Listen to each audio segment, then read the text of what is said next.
So we will go through both from a staff perspective as well as the group of members here. First thing we'll do here, I will introduce myself. I am an old face in budget, but a new face to budget. As we were talking about here a little earlier, my name is Scott Tesh. I'm the city's new budget director. Been on the job for roughly 3 or 4 months or something like that now. You lose count a little bit. I was in the budget office years ago, spent about 6 years as a budget analyst, and then did some of the city's performance work for a while, and then came back. Patrice Toney, who was the former budget director, was promoted upstairs to assistant city manager and is overseeing several departments that she used to share information with you about.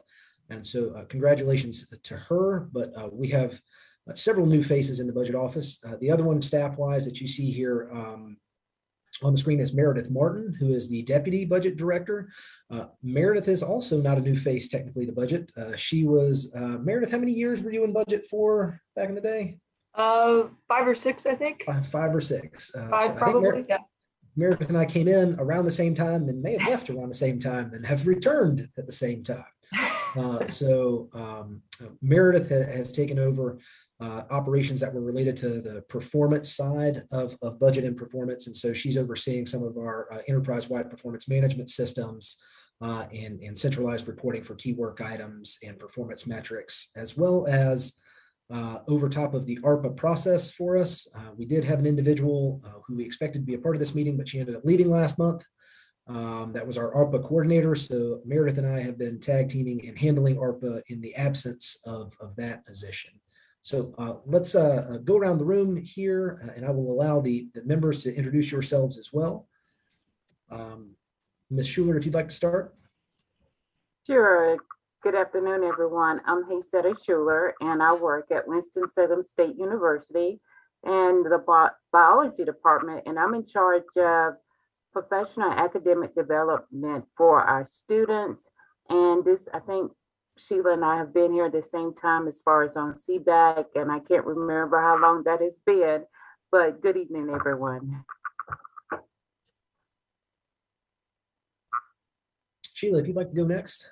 Sure. Sheila Garcia. I am with Wells Fargo, and I do project management. And as Haysetta said, we've been on, I want to say this maybe is our 3rd year. I think so. Okay. And I see Nathan coming. Hi, Nathan. Hey, guys. Nathan. Man, Nathan, long time no see. We are doing introductions. If you'd like to introduce yourself, I think that was a good segue into you. Just in time. Save the best for last. I'm just kidding. So yeah, my name's Nathan. I am a property manager with Real Source Properties here in Winston. So yeah, we've been doing this for some time. I've been a member, I don't know, 2018, 2017. You kind of, it's when you're having fun. You 3 or 4 years at least, right? Yeah, you lose track of time. Yeah, so great. And last but not least, Shannon. Thanks, Scott. Yeah, my name is Shannon McKean. I'm an adjunct faculty at Wake Forest and at University of North Carolina at Chapel Hill, and I have my own consulting business, and I don't know how long I've been part of this group. COVID has created a fog. Well, welcome to everyone. I will say you are the 4 who responded back and said that you would be available. There are several other members on the list, some who have longer terms, some who have expired. We will be working with the mayor's office to try and get some new members or work with those who are still serving to see if they can show up. I will say this is something that the city is experiencing across several of its boards and commissions. It may be a pandemic, Zoom fog of some sorts that people have fallen into. I know this group in the past may have also struggled to get its full membership as well. But I think we have a very interesting work plan for you this year. I hope that it's very engaging. And so I'm going to jump into talking about what that is. I'll let you ask some questions if you have them. But in general, I believe most of you are probably aware, every city and county throughout the nation was receiving a direct distribution from the federal government through the American Rescue Plan Act, what you'll hear us call ARPA, and what was specifically called the Coronavirus Local Fiscal Recovery Fund. So if you see CLFRF anywhere, you know the government is great with its acronyms. So we're trying to create as many of those as we possibly can, not to confuse anyone, but to keep us from saying that long string. And so the city received, and we have a presentation that we'll talk about here as agenda item 3, but the city received a distribution of those funds.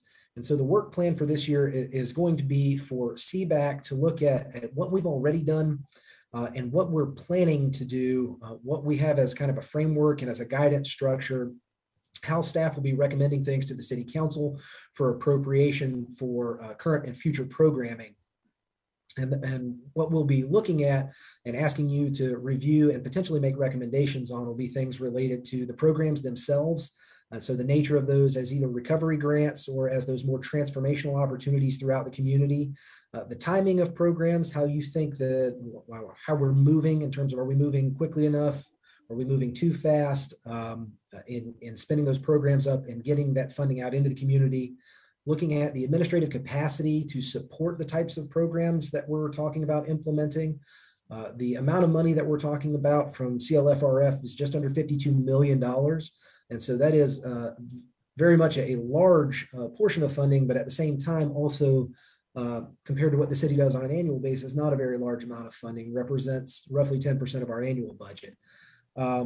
Looking at the marketing that we're doing for our programs and generally getting the word out, as well as the community engagement that we do with respect to ARPA. And then also the public reporting and storytelling function of this, how we're getting the word out after we've done the programs and letting the community know how successful we've been and what we've done with this infusion of money from the federal government. So amongst all of those, hopefully we will provide information to you in those areas. You will ask very invasive questions, some of which we can answer and others that we'll have to research and get back to you on, and make some recommendations to City Council about whether you think we're headed in the right direction, and other things that the City Council should be looking at potentially as part of either funding with ARPA or other issues in the community tied to it.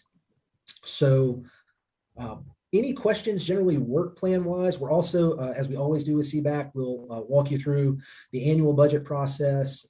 The early budget forecast will be going to City Council to Finance Committee this month. So we will review that at your next meeting and talk about trial balance budget, the things that are in the city's budget, what we're struggling with, what our revenues and expenditures are looking like, mostly from a general fund perspective, but also for the other funds that the city operates, stormwater, other utilities, water, sewer, things of that nature. So any questions generally about work plan before I move into the kind of the framework presentation for ARPA? No? All right. Well, I will do my best to end that screen share and start another one. So hopefully everyone can see this. A thumbs up if you can. Yes? Okay. I'm not going to put it in presentation mode. I can zoom in a little bit. The last time I did presentation mode in Zoom, it kind of messed it up here, but hopefully everyone can see this. So again, we're going to talk about kind of the American Rescue Plan Act. Some of you may be more familiar with this, some of you not. So we're going to go into a little bit of detail. Feel free to stop me at any point and ask questions, because this is going to be the brunt of your work plan for this year. So in terms of what this is and what's happened to date, so the federal government passed the American Rescue Plan Act last March. It was a $1.9 trillion bill. It included nearly, I think, $300 billion for local governments, tribal governments, and state governments. And they issued what was called the Interim Final Rule last year. So through the federal rulemaking process, they gave us a series of rules and guidance on how that money could be spent. We received the first tranche, which is really the first half of that $52 million last May. And then just this past month, they updated the interim final rule. It became the final rule, and they made some changes to it. So where we are now, we are interpreting that new guidance that came out last month, trying to understand it. The final rule is about 450 pages long. The summary that the federal government was nice enough to give us is about 50 pages long. So the executive summary is quite a task to read in and of itself. We have created a framework for City Council, which we're going to show you here in a couple of minutes, that would look at how that $52 million could be spent, some of it at a very high level. We know what the reporting requirements are for this money. Given that it is federal money, those reporting requirements are pretty strict. There are a lot of purchasing guidelines that we have to deal with, a lot of monitoring that's above and beyond the normal amount of monitoring we might do with local funds in some areas. So we as staff have actually been having a lot of conversations with our external auditors and people at the School of Government about the reporting and auditing requirements for the funds. And I'll show you in the framework here, the City Council has actually appropriated funds for several $1 million worth of projects and programs already. So we'll talk about those ones that are already underway and then what the future holds as well. Where we're still going on this, as far as additional guidance is concerned, we have an updated frequently asked questions document from U.S. Treasury. With the CARES Act money a couple of years ago, they continued to update some of those frequently asked questions, which included additional guidance for about 6 months after they gave us the rules. So we're expecting Treasury to give us some more rules or at least some clarification in the coming months as well. But I think we've pretty much got the marching orders and for the most part understand them. And obviously program development and implementation. Again, we'll talk about what we're currently developing, what's going to be in front of the City Council and some timelines for those programs. So just again, ARPA and CLFRF, those are going to be kind of used interchangeably. That's that $51.7 million that the city is directly receiving from the federal government. We will note that although we talk about this as the main federal source of money right now, there's potentially a lot of other federal funding sources that are coming, particularly the IIJA or infrastructure bill. The city may see some competitive grant processes or additional money flowing through the MPO for infrastructure related projects.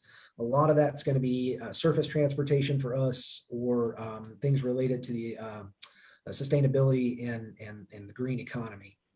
Again, I kind of talked about Treasury guidance already. We had the interim final rule. We now have this final rule from Treasury that is kind of the be all end all of what we can and can't do and how to do it, as well as those FAQs is about 35 or 40 pages worth of that additional guidance. And where we're at now, still having multiple conversations with a lot of professional organizations. The School of Government has weekly meetings or bi-weekly meetings that we attend, trying to better understand some of the nuance of the rules and the legalese behind how the federal law fits with state law. So staff is working through that, as well as have had a couple of conversations, again, as I said, with our external auditing firm, Cherry Beckert, asking them some very directed questions about, if we were to do this, how would you see this and audit it?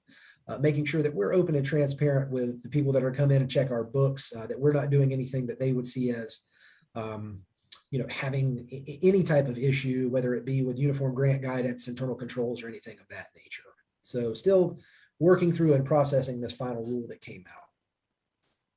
In terms of what ARPA CLFRF is at a high level, the federal government gave us these kind of 4 buckets that we can use the funding for, and we'll dive below them. The first one is to respond to the public health emergency or its negative economic impacts. So that really kind of is twofold. The public health emergency is obviously pandemic response and mitigation.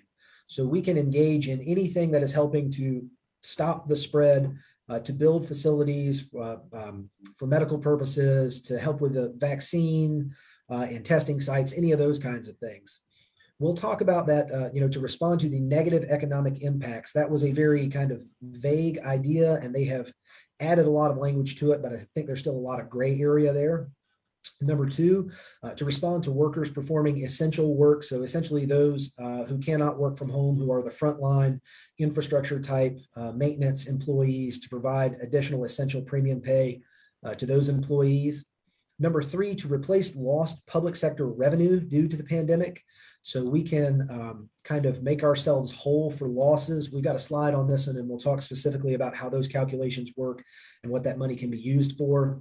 And then the 4th piece is just generally, we can use it in any way, shape, form, or fashion for improvements to water, sewer, stormwater, and broadband infrastructure.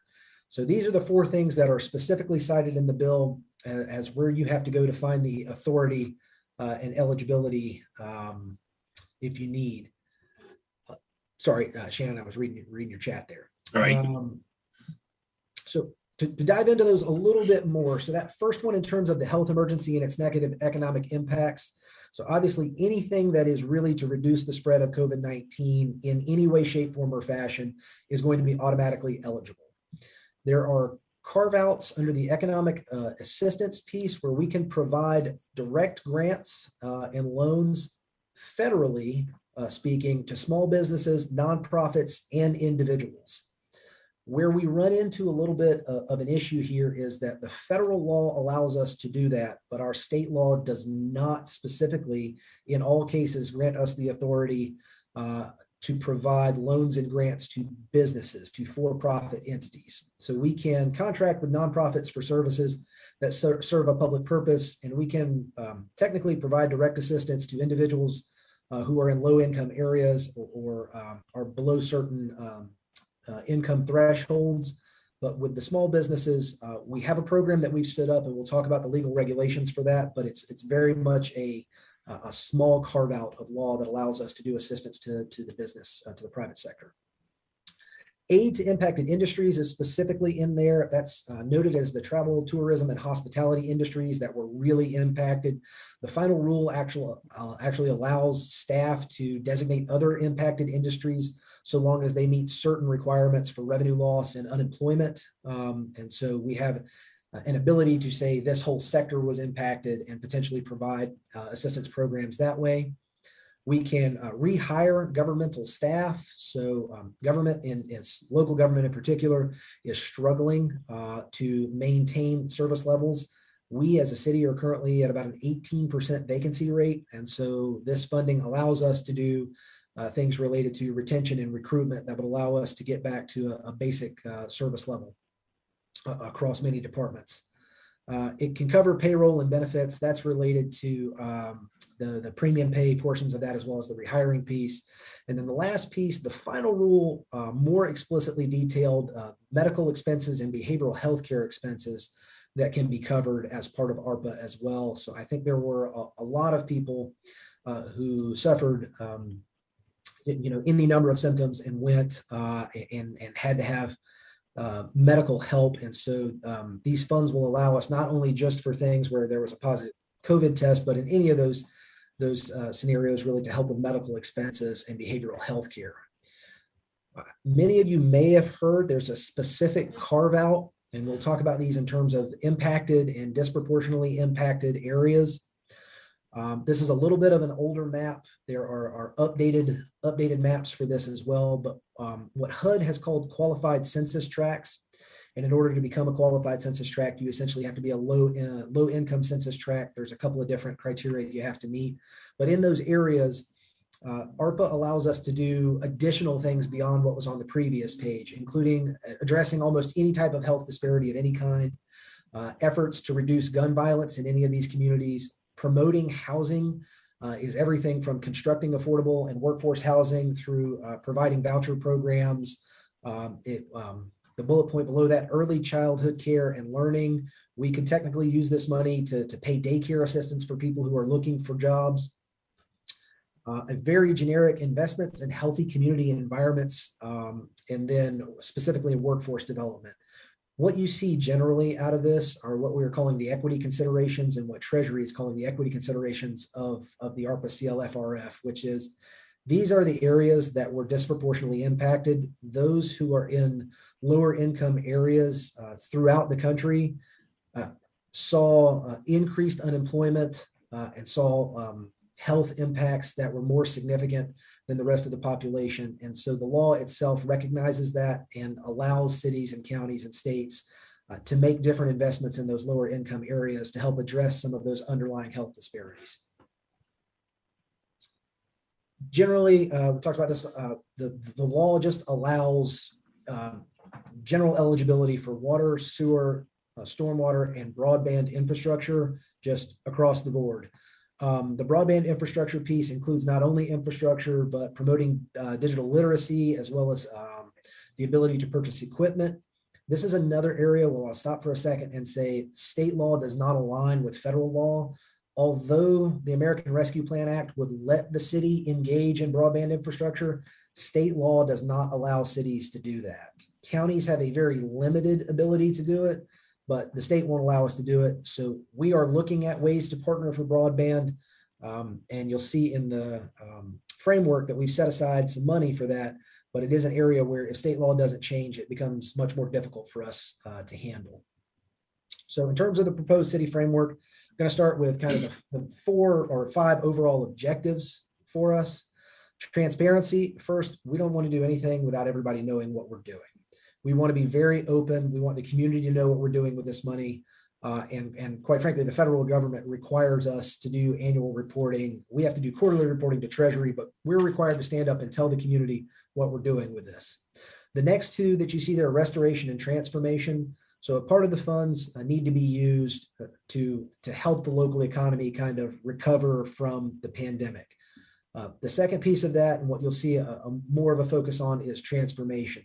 The ability to use as much of this $52 million as we can to make an impact and move the needle in the community. And so we're going to be attempting to do that. Fiscal soundness is really 2 different things. This is one-time money, so we want to be very careful not to commit these to ongoing projects and programs. So we will look at the fiscal sustainability of programs as we're setting them up. And that relates to our partnerships as well. So if a nonprofit may be asking us for assistance, we're going to be asking them, if you're standing up a new program, how do you intend to continue that program once the city's money were to run out? And then, as we discussed a couple of slides earlier with QCT's equity, looking at how this money can be used to help those who were impacted most by the pandemic. Just a quick note on the equity considerations. The city does have an internal equity worksheet that we use when we're looking at programs. And so we're asking questions about the objectives and outcomes, what barriers there are for specific parts of the community to have access to them, and what are the unintended consequences. As we're thinking about things very quickly and moving very quickly, we also want to be intentional about making sure that we've thought through what else might happen, what are the externalities, and can we mitigate those externalities too. We will also talk about this in terms of the city strategic plan. So the city council will, knock on wood, hopefully be adopting its strategic plan here in the coming weeks. These are the priorities that will be in it in short form.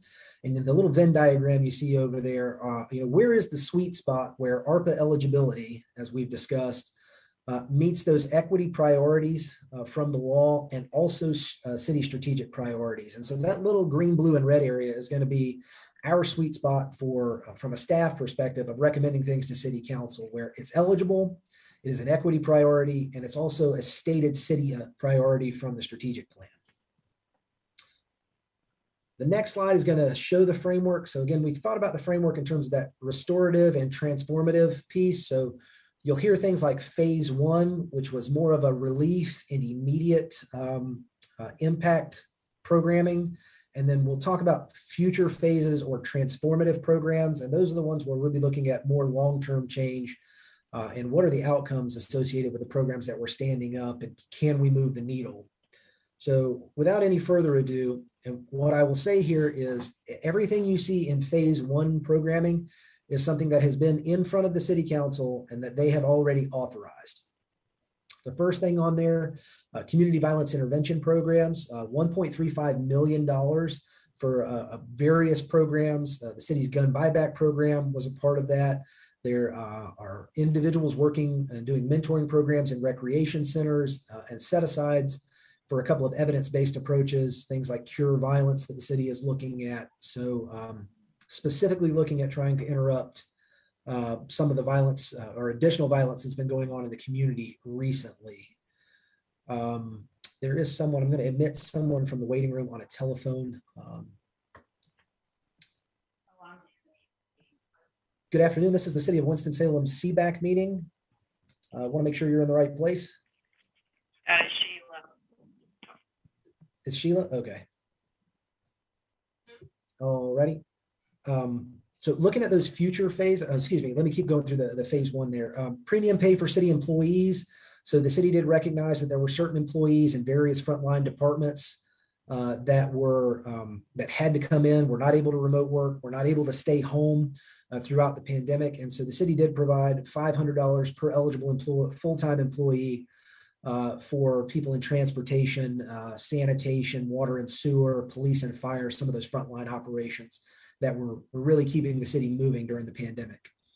done $100,000 for an eviction diversion program. So as the federal eviction moratorium has expired or is expiring, the city council is setting aside money to work with legal aid to help those who are in need of eviction assistance from a legal perspective.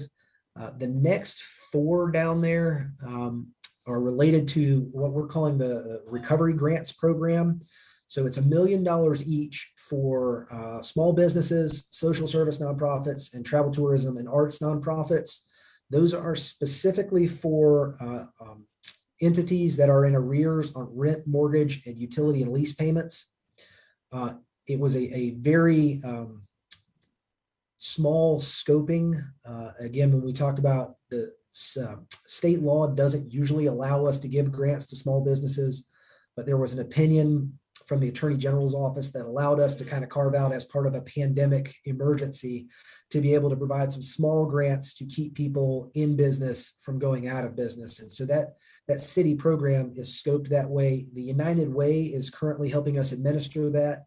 It is in an application phase right now. So we are accepting applications. The application phase ends, I believe, next Friday, and then we'll go through a lottery process to award those.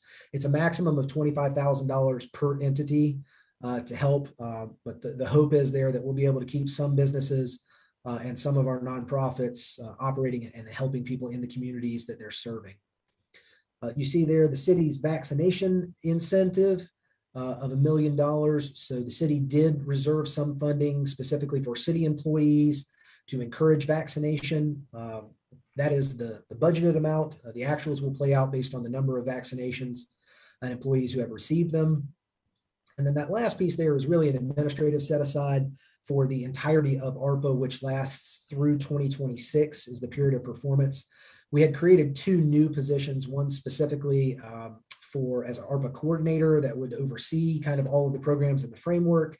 And then another one below it as a financial analyst that would be specifically doing grant monitoring and contract controls.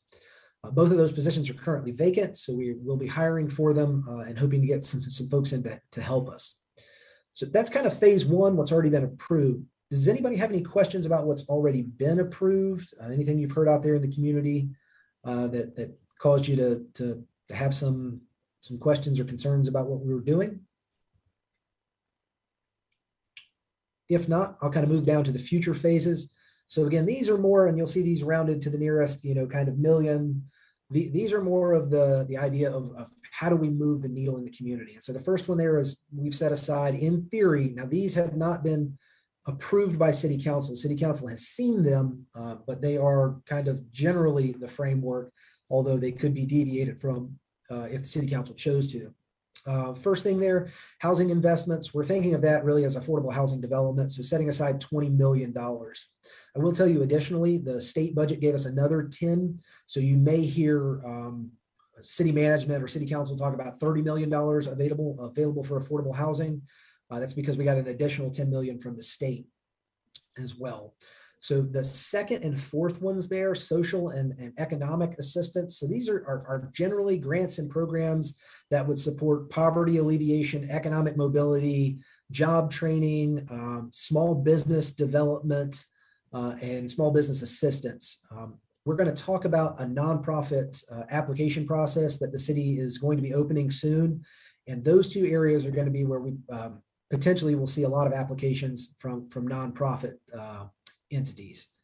Digital divide, we talked about that with the broadband infrastructure piece. I think we'd love to do some broadband infrastructure, help some areas of the city that really need to get access to high-speed internet. But again, we'll be working through the Forsyth County Digital Equity Commission to better understand how we might be able to use those funds to help with the digital divide. Next thing on there, restoration of city reduced revenues. So this number is gonna change. We have done some calculations internally, and we'll tell you, we've got a slide on this. It's going to be, there's two ways to think about this. One, there's part of the law that will allow us to do a calculation and then use that for almost any purpose that we want as a lost revenue. This one was more specific to kind of refilling the coffers for the city's funds that really lost during the pandemic. We'll talk about these, but you can think things like the downtown ballpark, the fairgrounds, our parking funds that just were not used at all, but did have significant maintenance expenses or lease expenses tied to them that we were required and obligated to pay. The last piece there is kind of a plug number, administrative set aside. That number was a lot higher previously. Some of the other programs in phase 1 ate into it. That number will be ever changing as we adopt some of these programs and look at the administrative needs to implement them. So all of that adds up to this $51.7 million that we will have from the federal government. Again, half of that cash has already come in and is sitting in the city's bank account. The other half should come in this May, but we can move forward with these programs really at any point. So any questions about the framework itself, how it came to fruition, how it might change, what this means, anything like that? I have a question. Did we get any feedback from communities on any of the programs? So yes, we have some general feedback that we did, as well as we do some specific feedback each month. We allow, we have a community engagement meeting, and I've actually got that on a slide down here too, and we'll talk about it in just a minute. So we talked about the transformation priorities. Again, talked about this nonprofit assistance grants. You'll see this from going to city council this month for approval, and then potentially staff opening the application process next month. Minus all these bullets points, you don't have to read these. Essentially what's going to happen is we're going to allow nonprofits to submit applications. If you are a nonprofit and you've been in business for a year and you're registered with the state secretary, you can submit us an application. There is a scoring matrix that we can share with this group that staff will use to review those and provide recommendations, but it includes things like defining community need and impact, alignment to the city's strategic plan, collaborating with stakeholders throughout the community, having the institutional capacity to implement the program, looking at the fiscal sustainability model of the program. But we're going to allow nonprofits to essentially say, this is how we can make a difference in the community and give them an opportunity to become a partner with us in moving the needle. Housing investments, again, we talked about $20 million. You'll hear that talked about as affordable housing. There may be a lot of things that are talked about. It could be vertical construction of those with the city issuing an RFP. It could be us doing gap financing for developers. We may attempt to do some land banking for future development. And technically could use this funding per ARPA for voucher programs, first-time homebuyer assistance, all kinds of other programs. So you'll hear this probably mostly talked about as affordable housing development or redevelopment, but there are a lot of other ways that we could use it for housing as well. Not gonna belabor all of these. We talked about broadband, workforce development. We really have an open plate to do workforce development and job training throughout the community. Pre-K initiatives, the city council has on its strategic plan list to support the federal government, the state, and the county in implementing pre-K for 4-year-olds universally throughout the county. And so any role we can play in assisting that, the city council would like to do that. And generally poverty reduction. It's such a wide and vague category. We will work within the parameters, kind of the poverty thought force final report to look at specific areas where the city can partner for poverty reduction. But I think in terms of moving the needle, we're going to be looking at things that help those who are in the greatest need. The last piece you see down there at the bottom, city capital projects. So we'll talk specifically here, I believe, on the next slide about how we would do that. So originally in the interim final rule, if you saw staff presenting 6 or 8 months ago, you saw us talk about how we didn't have any lost revenue based on the calculation. The final rule has come out last month, and the final rule said basically this. At a minimum, every city and county throughout the nation can use at least $10 million as lost revenue no matter what. Don't even have to do the calculation, just use up to $10 million. It then allows you to do the calculation in a different way than when they had originally done it and see if you have more eligibility for lost revenue. Now, I want us to think about lost revenue here. It's not really what we lost, it's how Treasury allows you to do the calculation.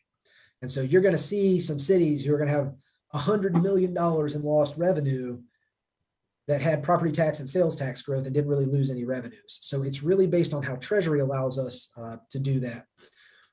The reason we would do it is that first bullet point under eligible uses. Once you have done that calculation, so the 10 million or more, you can use it for any governmental purpose other than debt payments and long-term pension liabilities. So all of the ARPA eligibility that we talked about, it's got to be a negative economic impact or COVID mitigation or broadband, water, sewer, those types of things. All of those strings go away for this part of the money. You can use it for any public purpose, essentially. So staff is doing those calculations and trying to figure out whether we'll be north of that $10 million number or not, and coming back to the city council with how that might change the way that they think about this money. I think ultimately the framework that we've created is a good one, and staff would probably recommend to stay with that framework, even if some of the money was freed up for other purposes, but it would allow that. The last bullet point you see there, City Council originally talked about, before this was ARPA was even implemented or passed at the federal level, that if we got federal assistance, we would try and use some of that if we could to shore up those specific funds that lost money. And so again, our public assembly facility funds, the ballpark, the convention center, Bowman Gray Stadium, and the fairgrounds all lost money during the pandemic. Our occupancy tax fund, which is funded from the hotel motel tax, lost a lot of fund balance. We use that to support different types of leisure services and recreation promotional activities. And then our parking fund suffered a little bit as well. Nobody was coming downtown for a considerable period of time using our parking facilities. And we still had the expenses, just not the revenue associated with them. So in terms of thinking about these and general alignments, what you'll see and what we talked about and what we know to be the case is a lot of these align to kind of economic vitality and diversity in terms of our strategic focus areas. And again, that's that equity consideration. Those who were already hurting before the pandemic, and we know that they were hurt most by the pandemic, what can we put in place to help them, to put them on better footing, to help them emerge from this and really to move the needle in certain areas if we can. So this is just a general idea of the funds will probably mostly be spent on helping the local economy and helping those in greatest need. You do see some of the other things, obviously the community violence intervention programming, as well as any city projects that we might do. One note that we talked about with the city council a couple of months ago, and this question comes up when we talk about the city's money in terms of total aid. And this is a little bit of an older graphic, and I haven't updated it. But these are the other programs that were stood up at the federal government level about 4 or 5 months ago. So you had the SBA, I think everyone heard of PPP, so that's the Small Business Administration, but the Payroll Protection Program was nearly $900 billion in grants and loans, mostly forgivable to nonprofits and for-profit entities alike. EIDL is the economic, it's the emergency incident disaster loan program. So EIDL is something that the federal government runs all the time. They pumped some extra money into it, as well as made some of those grants that were not didn't have to be repaid. The restaurant revitalization program was available throughout the country, but was another, I believe, $27 billion worth of federal programming specifically for restaurants, bars, and those types of catering facilities. The Shuttered Venue Operators Grant was specifically for movie theaters and things like our fairgrounds and different event places. I don't remember what the exact number was at the federal government for that one, but again, I know there were entities locally who took advantage of that. There are some National Endowment for the Arts grants as well, both federally and available through state distributions. And then those last things at the bottom, a lot of other granting opportunities that were available through ARPA that were not direct assistance, but were more competitive grant opportunities as well. If you have seen things from the state has actually set up a lot of programs for small businesses as well. We have locally also the ERAP, Emergency Rental Assistance Program, federally funded, RUMA, which is the Rent, Utilities and Mortgage Assistance Program, which was federally funded. And so in many cases, we get caught up in this conversation about how are we going to spend this $52 million, and we forget about the other tens or hundreds of millions of dollars that have flowed into the state and locally into our community through all of these other programs as well. So we don't want to be in a vacuum. And we also want to realize that the county got a distribution of this funding as well as did the school system. So we are not the only entity that potentially has money from which we would be looking to partner with community agencies for some of these programs. So the city does have to kind of keep in mind we're not the only player in the game here as well. Touching on that public engagement component that we talked about, so just really briefly, we did, as soon as ARPA was coming out, we had a very robust early engagement. We did public input meetings and online forums. We posted a lot on our social media accounts and did social media scraping of those. We had an advertisement for a public survey that we did as well. The word cloud you see there is what came back in that. I will tell you that initial public input meeting happened before any of the rules around ARPA came out. So this is really raw information from the community about, all right, we know we're getting money, we don't know what it's for, but what should we spend it on? And you'll see there, city infrastructure ranked the highest. And then behind that, affordable housing, helping the local economy in terms of grants to small businesses, recreation and parks. Those are really infrastructure needs mostly. And streets, I will tell you, doing our citizen survey, our resident survey for many years, streets is one of those things. Everyone is just, need to repave as many streets as we can. Winston-Salem is no different. A lot of communities are rated pretty poorly on our investments in streets maintenance, but it continues to be a top priority. So we also do monthly community meetings. They vary in terms of the day and time so that we can touch as many people as we can at different times of the day. And basically those are, staff does a presentation for 15 or 20 minutes on kind of this framework and more recently the decisions that City Council has made. And then we offer an opportunity for anybody to provide us feedback on the programs that we have. And we'll take those notes and share them with our internal steering committee and the management team. We also have stood up and will continue to build out as part of a public reporting mechanism. What you see is a screenshot from, I believe, what might have been the RUMA or ERAP program, one or the other. My eyes can't quite see as well as they used to. But we want to stand up public reporting in a dashboard format that's easy for people to use so that we can say, this is how much federal money we received, and this is where it's gone in the community and what purpose it's gone for.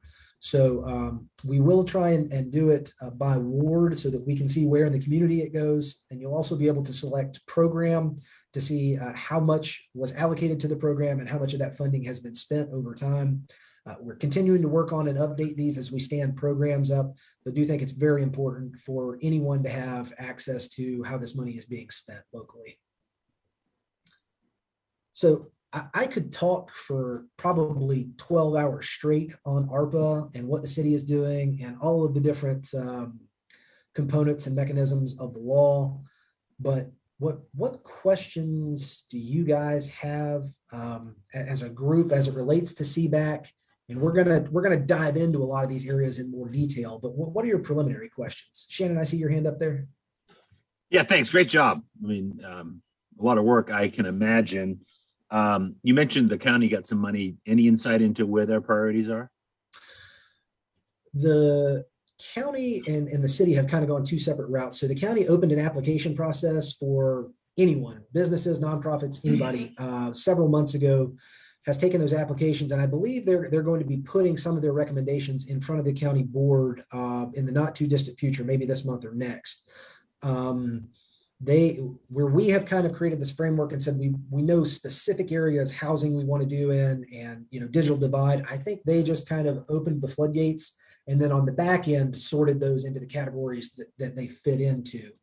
They are allegedly going to be doing a phase 2 application in the not too distant future as well. So some of that may include continuing to work with some of the applications they got that just weren't sufficient on the front end, but as well as providing opportunities. The other piece and the questions that come up are how are the city and county going to play together in that we both receive this funding? We and are currently having conversations on the back end. There are programs for which the county is not interested in being a part of, or which they consider the city to be a lead on, and kind of defer and just say, city, you go do that and we'll help you if we can. So the county does certain things statutorily that the city doesn't do and the other way around. So I think there are going to be areas where there isn't overlap, but I think you're going to see areas where there are overlap. And a lot of that is probably staff from the county and staff from the city sitting down with the applications that we're getting and the programs that we're talking about in the specific areas, having some conversations about the partnerships that we can create and moving forward there. I don't think you'll per se see the city council and the board of commissioners having a joint meeting to talk about these kinds of things. That's probably not a political reality, but rest assured there are staff on the back end talking to each other about what's happening to make sure that, at a minimum, we're not duplicating something and the city doesn't fund something the county does or the other way around. What we have seen, quite frankly, through the county's application process is someone submit an application to the county and say, I'd like $5 million, county, please give me 2.5. And by the way, pass this to the city and tell them we want 2.5 too. We've seen that a few times. So we expect in our application process that we're going to stand up to see the other half of that request from some of those organizations. But we are working together. It's probably informal at this point, given that they have a list of applications and we're still being a little more intentional about the areas and how we're scoring those. But we'll have some more substantive conversations in the coming months as we both have a pile of those to go through.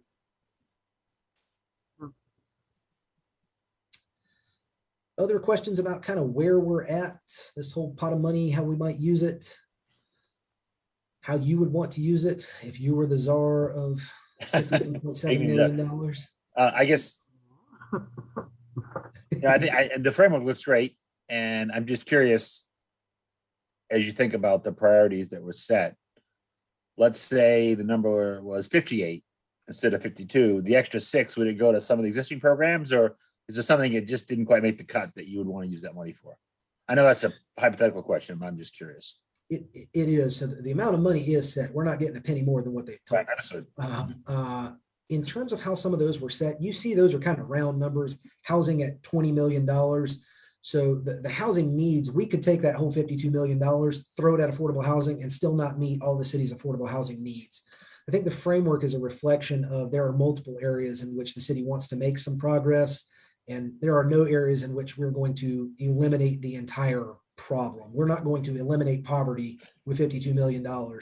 I think the last housing study said we needed 16,000 affordable housing units over the course of the next 5 or 10 years. We couldn't build 16,000 units with this money. We couldn't get anywhere close to it. So it's less of a direct relationship on the cost per unit to get to a number, and it is more of a hierarchy or just a higher level framework of where should we be spending the money. I will tell you, as city council appropriates programs, the framework will probably shift a little bit in different areas. They may decide they want to spend a little more money on the local economy and less in this area. So you may see that social and economic assistance play shift. If we can't do broadband infrastructure, we can't partner in that per state law. You may see some of that digital divide money slide into some of those other areas. So it really is kind of a living document in that it can shift as we need it to.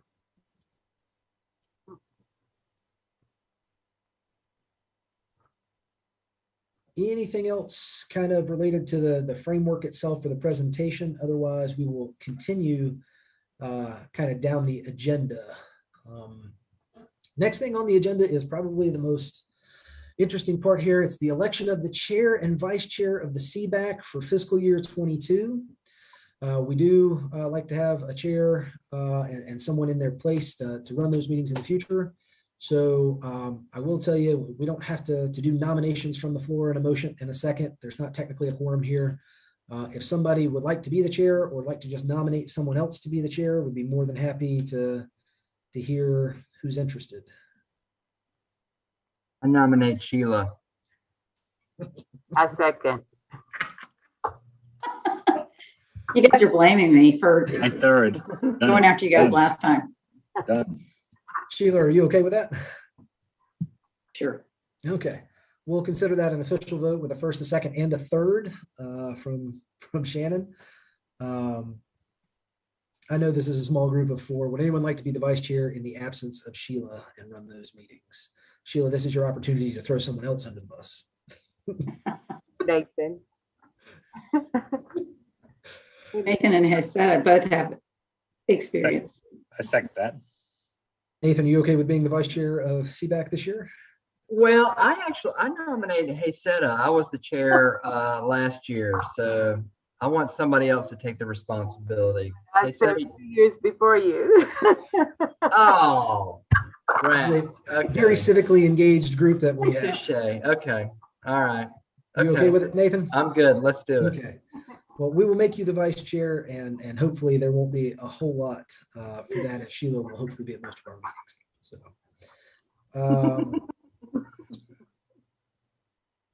let me pull. You said something about the program's timing for the whole presentation you just did.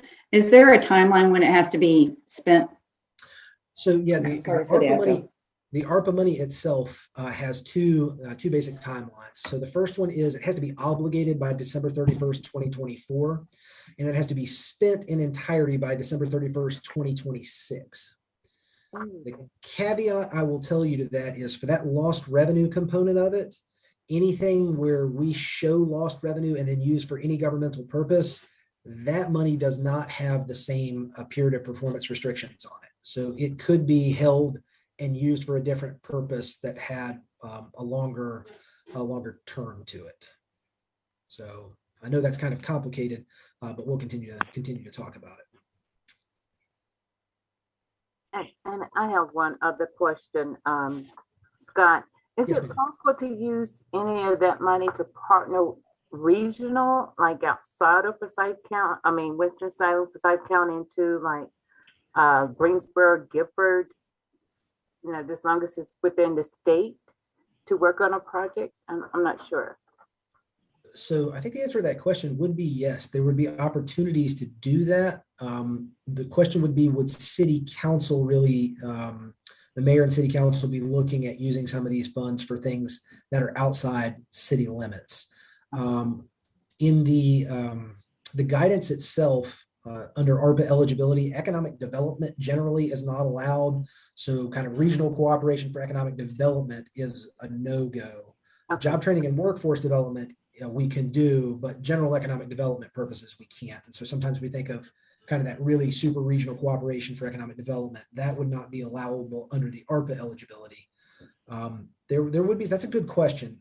I think, we've thought a lot about ourselves working with Forsyth County and the school board in terms of meeting community needs, but external to the county, I think the answer would be yes, but I don't know the places and spaces in which we would do that most often. So, great question. Any others? Otherwise, I should have gone through this right before Shannon left. The next thing on the agenda is to talk about the recurring meeting schedule for this group. We're starting a little later than we normally would. Usually Cbac starts early winter, November, December timeframe.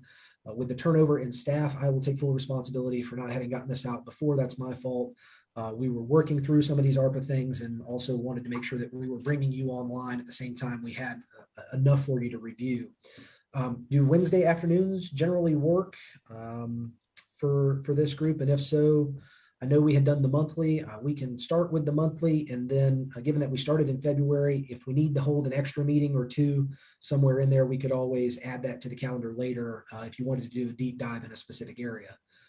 Otherwise, I'll schedule something out about a month from now. Same thing, Wednesday around 2 o'clock, and we'll just move forward with that as the regular time, if everybody's okay with that. Sure. So wait a minute. So Scott, so monthly at 2 o'clock. Right? Yeah. So Okay. I'll find a Wednesday about a month from now at 2 o'clock. So Perfect. March, April, May, and Perfect. June. That Okay. works for me. Perfect. All right. Well, that is the last thing we had on the agenda for today. So I would ask if anybody has any questions ARPA-wise or just budget in general. So Scott, you talked about the storytelling and success stories. Timeline, presuming on that's going to be later. There's probably not success stories to tell about yet. So it will be an ongoing experience. So you saw we've already basically obligated about $7 million worth. I think, Meredith, and you can correct me if I'm wrong here, the first storytellings we're really kind of thinking about from that reporting perspective are probably relative to the recovery grants programs, and the application period is open now. So we will be dispersing those funds in March. So probably in that March, April timeframe is where we'll be working with our marketing folks on kind of that first round of, here is really in the community, the nonprofits and businesses that we were able to help stand up. I mean, some of those other things that were, the city vaccine program, we could talk about, really kind of protecting the public and ensuring that as many of our city employees are vaccinated so that we're not spreading it in City Hall or out in the community to the people that we're serving. So I think you see some of that maybe in social media, but we'll probably have a much more robust storytelling when we step up some of these programs that have a multi-million-dollar impact in the community. Okay. The positions that you're posting, will they run through 2026 then to go through the full spending cycle? The intent would be yes, but they would be time limited to when we spent the money. So if heaven forbid we spent all this money in a year and a half and all of the reporting was done, then we wouldn't keep them through 2026. When you saw that $900,000 number, it assumes all the way through 2026, but that won't necessarily happen. And speaking of the money in phase one, you said that there had already been, I guess, increases in the allocations or the draw from that was reducing that one, I'll call it a fudge number, which isn't the right way to. Yeah, it was the administrative capacity line. So there was an original framework that we set the city council in August or September, and we've implemented other programs that weren't originally on. So the vaccine incentive was one of those. In September, August, we weren't thinking about it. It kind of became more of an issue. City council thought it was a good idea. And so we kind of reduced that administrative capacity number, knowing that as we stood up the other programs, we would have to go back to city council and say, okay, remember that original framework?